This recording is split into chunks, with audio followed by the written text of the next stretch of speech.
A gift from a mad woman. In the small village of Umuoba, there lived a young man named Chike. He was handsome, strong, and full of life. Every maiden admired him, and every mother prayed that he would choose her daughter as his bride. Yet Chike had eyes for none of them. Why? Because his heart was strangely tied to a woman. No one else dared to look at the village madwoman.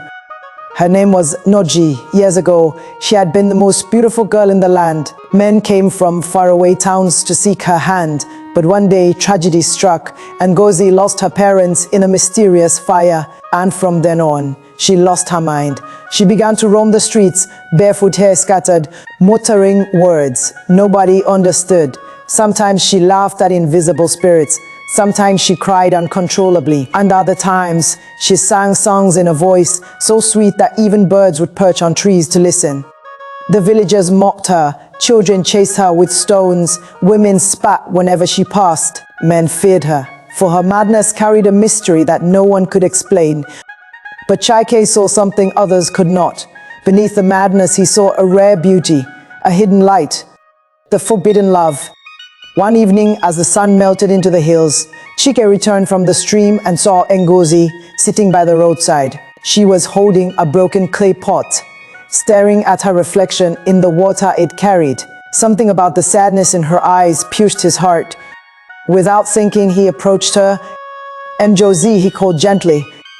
She lifted her head slowly, as if waking from a dream, and for a moment her eyes cleared, and she looked at him with startling calmness. Then she smiled faintly. "You are the one," she whispered. Chike was taken aback. The one for what? But Ngozi only laughed and walked away, muttering songs. From that day, Chike could not rest. He found himself drawn to her, seeking her out when others avoided her, giving her food when others chased her away.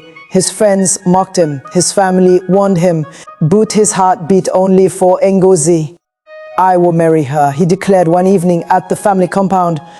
The words dropped like thunder. His mother wailed, his father cursed, the elders summoned him, telling him it was bringing shame to their lineage. But Chike's resolve was unshakable. The mad woman's gift. One stormy night, Chike sat under the old Iroko tree, troubled by the voices of his family. Suddenly, Ngozi appeared before him, her white gown torn, her hair flying wildly in the wind. She handed him a small, dirty-looking box tied with palm fronds. "Take this," she said. Her voice was clear, steady, not the broken voice of madness he knew. "Guard it well. On the day you choose me, before men open it." Chike's hands trembled as he accepted the box. "Ngozi, what is inside?" But she only smiled sadly. "A gift from a mad woman?" Before he could say another word, she vanished into the night. The wedding of shame.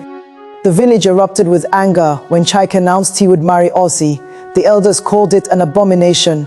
His kinsmen threatened to disown him. On the morning of the wedding, people gathered not to celebrate, but to mock. "Chike has lost his senses," they laughed. "How can a fine young man throw his life away on a mad woman?"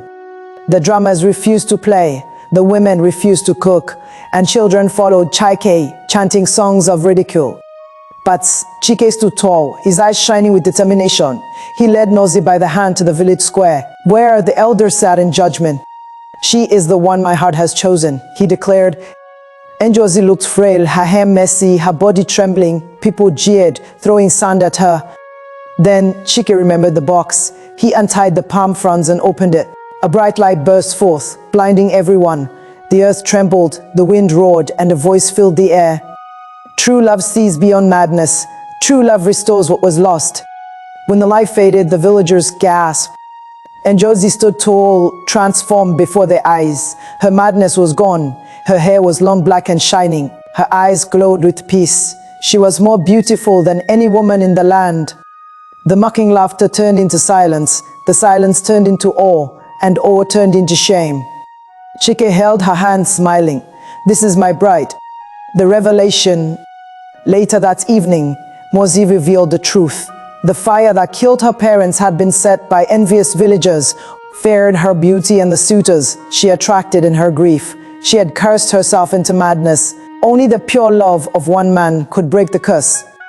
You gave me back my life, she told Chike, tears in her eyes, and now I give you mine. From that day on, Ngozi was no longer called the mad woman. She became the pride of Umuoba, and Chike was celebrated as a man of courage.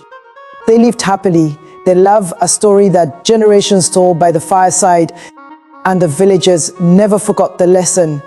Sometimes the greatest gift can come from the most unlikely hands, even from a mad woman.